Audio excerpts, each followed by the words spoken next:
அனைவருக்கும் வணக்கம். உங்கள் திருப்பூர் காளீஸ்வரி பேசுகிறாங்க. நம்ம இப்போ இந்த வீடியோவில் பார்க்க போகிறது 12 ராசிகளுக்கு உண்டான தினப்பலன்கள் வெள்ளிக்கிழமை பார்க்கலாங்க. இன்றைய தினம் பௌர்ணமிங்க. அதனோடு பார்த்தீங்க அப்படின்னா மேச ராசி நேயர்களுக்கு இன்றைய தினம் குடும்ப உறவுகள் ஆதாயமும் மேன்மையும் உருவாகக்கூடிய நாளாக அமையும்.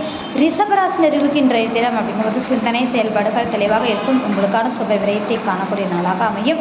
மிதுன ராசி நேயர்களுக்கு சுப விரயத்தையும் அலைச்சலையும் காணக்கூடிய நாளாக அமையும். கடகராசி நேயர்களுக்கு லாபகரமான நாளோடு மன மகிழ்வான நாளாக இருக்கும். சிம்மராசி நேயர்களுக்கு மதிப்பு மரியாதை கௌரவம் கூடுதலாக இருக்கக்கூடிய அமைப்பாக இருக்கும். கன்னிராசி நேயர்களுக்கு பயணம் மேற்கொள்ளக்கூடிய நாளோடு உறவுகளால் மென்மையாக இருக்கக்கூடிய நாளாக இருக்கும். அதனோட துலாம் ராசி நேயர்களுக்கு எதிர்பாராத நலாபத்தையும் யோகத்தையும் சந்திப்பீர்கள். சற்று நிதானமாக செயல்படுங்கள். விருச்சிகராசி நேயர்களுக்கு சந்திக்கக்கூடிய நபர்களால் ஆதாயம் மேன்மையும் உருவாகும். தனுசு ராசி நேயர்களுக்கு வேலைப்பளு அதிகரிக்கும். பொருளாதார ஆதாயம் உண்டு.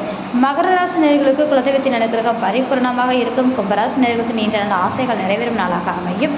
மீனராசி நேயர்களுக்கு எடுத்த காரியத்தை மிகச் சிறப்பாக முடிப்பீர்கள். இந்த வீடியோ பார்க்க நண்பர்கள் சப்ஸ்கிரைப் பண்ணுங்க. மிக்க நன்றி.